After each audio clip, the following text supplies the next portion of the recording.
Hello and welcome to my knife channel. Well, I've been getting into canteens, as you can see, and I'm just going to go over this one today for you. And this is a Polish canteen. The designation is WZ37. It weighs 0.58 of a pound, or 0.264 kilograms. It holds 1 1/3 cup of water from what I was measuring, and it's listed as holding 0.8 liters. They were made in 1937 to the early 1990s, and prior to the end of the war, they were carried like this, and just carried in a bread bag. Let me go get the bread bag. This is not an exact bread bag for that period. This is a more modern bread bag. Well, actually, I've got a photo of an earlier bread bag with them contained in there. It's made out of all aluminum. These flutes here are to reinforce it and help protect it a little bit from dents. It's got a nice little flat base here, so it'll sit up there. Let's see if we can't switch this over to wide angle. Maybe we can stay with this. It's got a little chain built in here. I had to put a little bit of oil on this here because this cap would tend to seize up and hold this chain. Mine has a cork one in there. I've seen other ones where there's just not a big wash like this, but just a little screw in there, and it looks like rubber or plastic. But you got a big wide opening that you can get in there and clean. This one, the smell in here is pretty bad. It's like an industrial chemical, like acetone or something, maybe cosmoline, I don't know. But it's pretty strong. If I were going to use this one, I would have to basically fill it up with water and baking soda and shake it around a lot and stuff like that. But up on the cap here, see if we can get it to focus on this. You can see the date, 1952.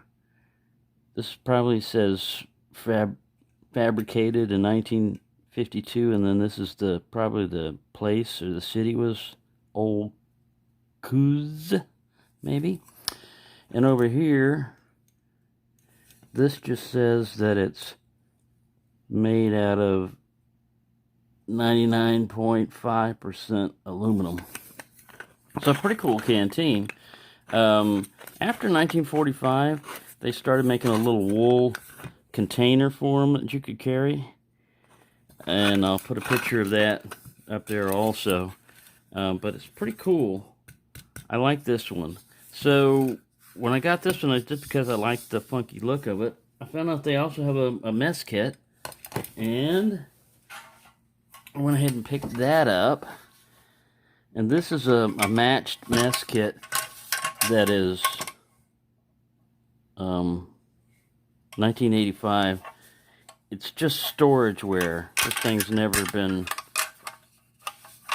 used. Let me just stop this and get it into wide angle. There we go. Now we're in wide angle.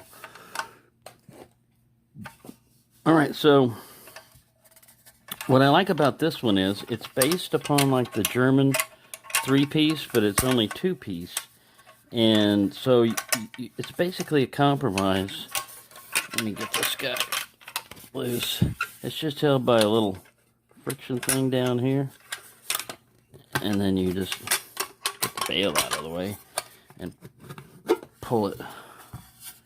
But you get a nice deep pan. This handle folds back. You can put a stick down here, give you range and keep it from getting too hot. The lid will also hold on over here if you want to go through like a chow line type of thing.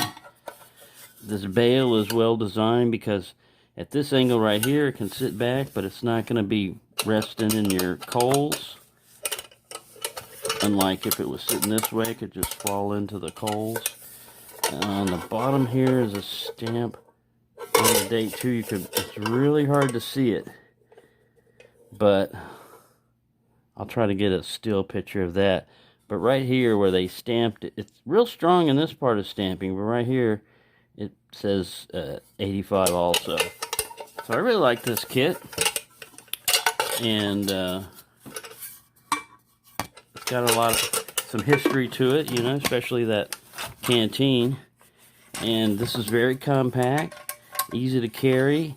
I think I paid about $20 for this, and about $8 or $9 for this one.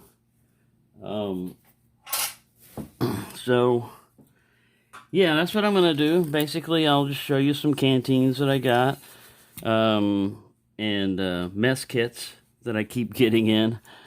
It's just like, you know, when you get a Rough Rider, you know, you get one of them and you say, that's pretty cool, I gotta get another one, and before you know it, like rabbits, they're multiplying. Same way with this. But once I get them, I won't have to get any more. And they look kind of cool just sitting there. So yeah, I hope you enjoyed that. I like the wide mouth on this. You know, like I said, you can scoop snow into there, you know. And because it's in a metal canteen, you can put it over a fire and heat it. They actually said you can actually put food in there. I wouldn't want to do it if I was also drinking out of it, but yeah, it's possible. And if you ever get any of these, this is fairly easy to take apart. Some of them, one guy I was watching a review of, he's tried to take his apart and it broke, and he had to basically put something else on there. But usually with these canteens, if they're rubber or anything like that, it's best to replace it with cork, just for the smell. You can just go to an automotive store and get some gasket grade cork material, and I'll probably wind up. This one, when I took it apart, there's two discs here. There's this, this disc right here of cork, and then there's another disc below it. So if you see some cracks or something and you think, oh, that's not going to hold water. No, it holds water. It doesn't leak. The threads here, sometimes people get cross-threaded, on some of them. But if you're just careful with it, like I said, mine, it doesn't tend to spin freely as it should. So it tends to bind unless I, help it out once in a while. But yeah, pretty cool little canteen, and not bad. So thanks for watching, and have a nice day.